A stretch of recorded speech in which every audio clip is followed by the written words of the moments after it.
मेरे क्लिनिक में आज से 3 दिन पहले एक बड़े ही नफीस शख्स आए और उन्होंने अपने ब्लड प्रेशर के लिए मुझसे मुलाकात की और इसी साल उनको ब्लड प्रेशर का मर्ज हुआ था। उन्होंने एक सवाल किया जिसके बाद मुझे आज की वीडियो बनाने का ख्याल आया। वो सवाल ये था कि मैंने सारी जिंदगी रोजा नहीं छोड़ा और अब मुझे ब्लड प्रेशर इस साल आपने डायग्नोज किया है, क्या मैं रोजा रख सकता हूँ? ये एक बड़ा टचिंग सवाल था मेरे लिए भी। अनफॉर्चुनेटली इसका जवाब मुझे उन्हें ये भी देना पड़ा कि आप नहीं रख सकते, जिससे मैं देख सकता था कि वो तकलीफ में भी थे। और साथ ही उन्होंने कुछ और सवाल भी किए कि मैं क्या नहीं खा सकता, मैं दवाई को कैसे मैनेज करूं, और अगर मैं रोजा रखने का फैसला करूं चाहे मेरी मर्जी के खिलाफ ही, तो क्या अलामतें आ सकती।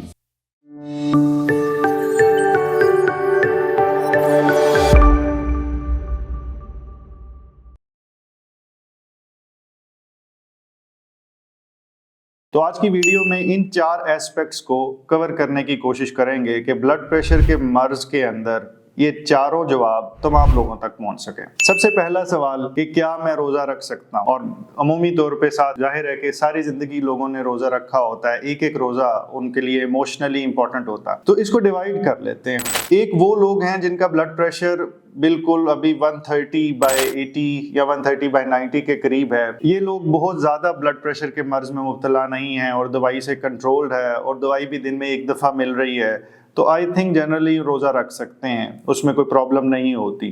कुछ ऐसे रेयर सर्कमस्टांसेस हैं जिसके अंदर प्रॉब्लम भी होती है और आपने हमेशा अपने फिजिशियन से पूछ के आगे चलना है। मैं एक जनरल रूल बता रहा हूँ, ये हर एक पे अप्लाई शायद ना हो। कुछ यूनिक सर्कमस्टांसेस, कुछ यूनिक सी चीजें होती हैं जो हर एक के साथ चल रही होती है। अगर किसी का ब्लड प्रेशर 140 से 160 के दरमियान रहता है और वो 2 या 2 से ज्यादा किस्म की दवाइयां ले रहा है, तो जनरली मैं रिकमेंड करूंगा कि वो रोजा ना रखें। लेकिन अगर किसी का ब्लड प्रेशर 160 से ऊपर रहता है तो मैं ये कहूंगा कि कतन वो रोजा ना रखें। अब मैं ये दवाई 2 या 2 से ज्यादा दफा लेने से क्या फर्क पड़ता है, मैं जब दवाइयों के बारे में बात करूंगा सेकंड लास्ट सेगमेंट के अंदर, तो मैं उसकी ऊपर भी रोशनी डालता हूँ। मैं वीडियो के दूसरे हिस्से की तरफ आता हूँ कि क्या ना खाएं। ये एक इंपॉर्टेंट क्वेश्चन है और इसके बारे में जनरल स्टेटमेंट्स तो बहुत सारी हैं, लेकिन मेरा ख्याल है कि थोड़ी सी बात ये कर ली जाए कि किस खुराक को खाने से क्या असर आ सकता है। तो सबसे पहले एक मशहूर चीज जो सी है वो नमक है। नमक का ज्यादा इस्तेमाल करेंगे बीपी बढ़ेगा, और खास तौर पे अगर सहरी में करेंगे या ज्यादा चांस है अफ्तारी में करेंगे तो उसके बाद बीपी बढ़ता है। और हम बहुत दफा देखते हैं कि अफ्तारी के बाद कई दफा ब्लड प्रेशर के बढ़ने के वजह से लोग इमरजेंसी का रुख भी करते हैं। तो नमक का इस्तेमाल हद्दुल वसा कम से कम रखें। दूसरा, एक स्टडी ये कहती है कि 20 दर्जे तक ब्लड प्रेशर फ्लक्चुएट कर सकता है फास्टिंग से। अब ये इसको आप ब्लड प्रेशर के इलाज के तौर पे भी इस्तेमाल कर सकते हैं अगर बहुत हल्का सा ब्लड प्रेशर है और आपने वजन कम करना है, लेकिन आपने इसका इस्तेमाल हमेशा अपने फिजिशियन की मर्जी से करना, फिजिशियन के पूछे बगैर नहीं करना। अगर आप ऐसा कोशिश करेंगे तो इसका नुकसान भी हो सकता है। तीसरी चीज इसमें ये कि अगर आप प्रोसेस्ड फूड इस्तेमाल कर रहे हैं, मिसाल के तौर पे वो जो बने बनाए आजकल बहुत सारे नगेट्स आ रहे हैं, बने बनाए चिकन पीसेस, कोफ्ते और इस तरह की चीजें आ रही हैं और हर घर में ही मौजूद होती हैं, फ्रिज में रखी होती हैं महीनों के हिसाब से, वो प्रोसेस्ड फूड्स हैं और उनके अंदर उनकी शेल्फ लाइफ बढ़ाने के लिए चीजें ऐड की जाती हैं। उनके अंदर सॉल्ट ऑलरेडी काफी एडेड होता है। जिन लोगों को ब्लड प्रेशर होता है उनकी उमूमी तौर पे हंडिया जरा अलहदा बनती है या वो नमक कम डालते हैं, लेकिन इसमें तो बना बनाया सब कुछ आ गया और वही है जो है, तो आपको वही खाना भी पड़ता है। और अगर आपको जायके में ज्यादा नमक ना भी लग रहा हो फिर भी उसमें नमक मौजूद होता है। अगर आप ज़हनी और जिस्मानी सेहत के बारे में इल्म, नए तरीका इलाज और नई से नई तहकीक के बारे में जानना चाहते हैं तो इस चैनल को सब्सक्राइब करें, बेल आइकन को क्लिक कर दीजिए।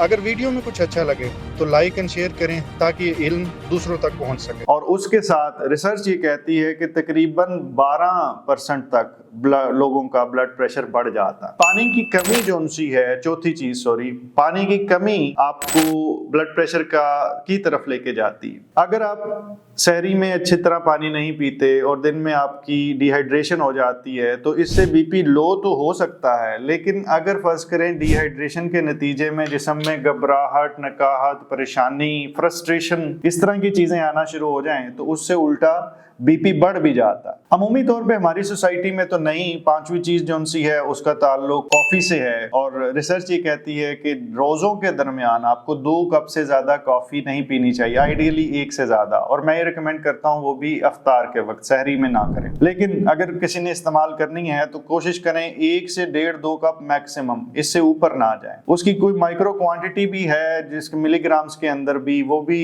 मैं आपको बता सकता हूँ, लेकिन उससे सिर्फ कंफ्यूजन फैलेगी। आप सिर्फ कप का हिसाब रखें तो यही काफी है। हम अगर फर्ज करें कप नहीं पीते लेकिन हम चाय पीते हैं, तो चाय जो सी है वो भी आप ये जहन में रखें कि बहुत ज्यादा इस्तेमाल रोजे में वो कोई अच्छी चीज नहीं है, खासतौर पे सहरी के अंदर। जो आखिरी चीज इसके अंदर खाने से ताल्लुक तो नहीं रखती, वो दवाई की तरफ चले जाती है, वो ये कि हम दवाई खाना ही भूल जाएं और हम ये कहें कि नहीं सुबह के टाइम हमने कोई भी दवाई नहीं खानी, हम शाम को ही खाएंगे। ये मुमकिन है सिर्फ उस सूरत में अगर आपकी दवाई एक है। तो दूसरे हिस्से की तरफ अगर फर्ज करें हम जाने लगे, तो सबसे पहले दवाई के बारे में ये बात करना जरूरी है कि दवाई किस किस्म की इस्तेमाल हो रही है। अगर दवाई जो सी है वो हम ऐसी इस्तेमाल कर रहे हैं जिसमें पेशाब आवर एलिमेंट है, जैसे को या डी के नाम से बीपी की गोलियां, जैसे कोडायोवान, वेल्टेक डी और जेवो DIU, इस तरह की जिनके साथ भी ये लाहके लगे हुए हैं, DIU के, को के, डी के, ये सारी पेशाब आवर दवाइयां हैं। इसके अलावा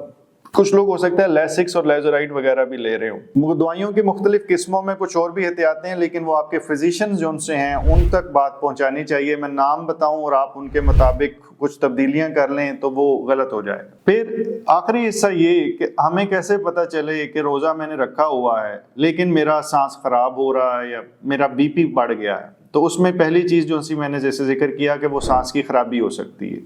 अगर आपको सीने में प्रेशर फील हो रहा है तो आपने अपना बीपी चेक करना है, सांस खराब हो रहा है फिर भी बीपी चेक करना है, और हो सकता है आपको ECG भी करवानी पड़े अगर आपका दिल का मसला है या शक पड़ गया है। तीसरे नंबर पे बल्कि आपके सर के अंदर दर्द हो सकती है। अगर सर में दर्द हो रही है और उसकी भी वजह समझ नहीं आ रही तो ब्लड प्रेशर एक दफा जरूर चेक करें। और चौथी चीज जो सी है अलामतों के तौर पे वो अमूमी तौर पे आती है कि थकावट बहुत ज्यादा आपको अगर फील हो रही है जो आम रूटीन से ज्यादा है, तो वो ब्लड प्रेशर की ज्यादती या कई दफा ब्लड प्रेशर की कमी की वजह से भी आ सकती है। आई होप कि इस वीडियो से आपके कुछ सवालों का जवाब मिला होगा।